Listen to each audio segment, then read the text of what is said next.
All right, another stimulus package is in the books. President Biden recently signed the American Rescue Plan Act of 2021, making this the third stimulus since the pandemic began back in March of 2020, nearly 1 year ago at this point. Now, there are several provisions in this one that serve a variety of purposes and people, but for the purposes of this video, I'll simply be covering the provisions that impact small businesses.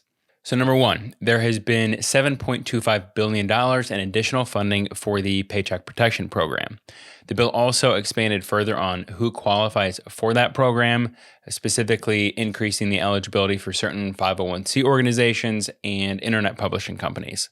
The Journal of Accountancy actually put out a pretty nice article kind of summarizing what additional organizations qualify this time around, so I'll put that below. Check it out.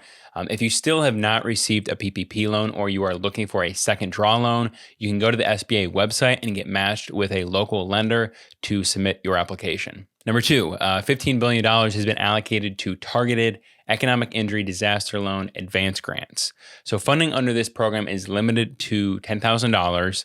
And it doesn't need to be repaid, but funding is limited to those who previously applied for the EIDL grant but didn't receive the full $10,000 or didn't receive anything.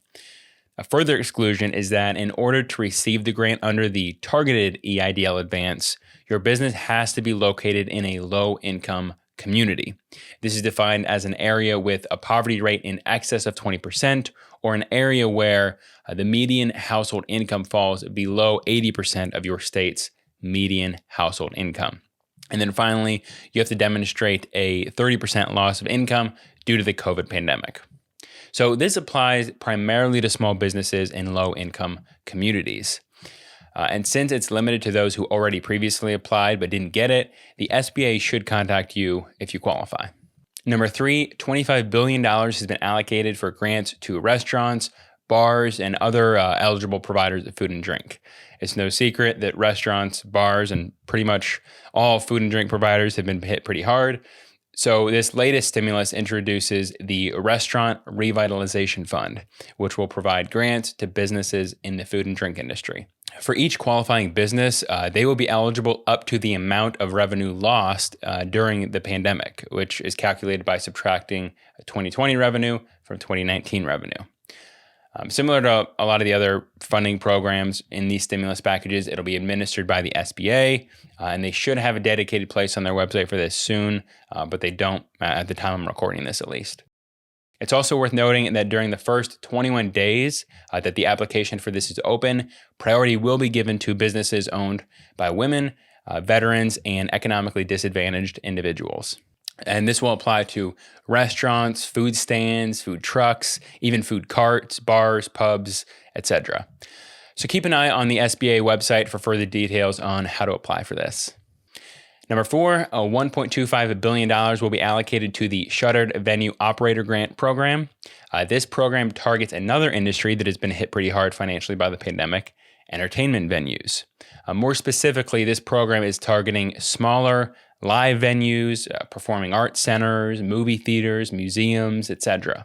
And in order to qualify, you must have had a loss of at least 25% in revenue for one quarter in 2020 relative to that same quarter in 2019. You must also be reopened or have plans to reopen, meaning if you went out of business permanently, you don't qualify. And then publicly traded companies also don't qualify. So this is really specifically geared towards smaller businesses in the entertainment industry. And if you fall under that category and you received a PPP loan after December 27th, you will not qualify. But if you received a PPP loan before December 27th, you may still qualify. An interesting fact, strip clubs or shows that are sexual in nature do not qualify. Now, the SBA is not accepting applications for this yet, but you can sign up for email alerts on the SBA website, so definitely recommend you do that. And finally, number five, $175 million will be used to create a Community Navigator pilot program. So this new program is designed to help small business owners navigate the resources regarding pandemic-related financial assistance.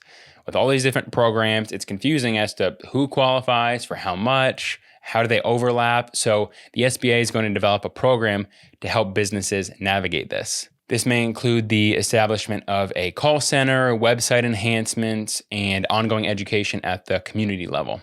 So hopefully this investment makes it easier for business owners to navigate the programs that are actually available to them. Now, the SBA hasn't updated their website for the stimulus yet, but I anticipate that coming soon. You can check the coronavirus relief option page on the SBA website periodically to look for updates. I will be doing a video next week on how the stimulus applies to individuals, so stay tuned for that. Hope this was helpful. Have a great week.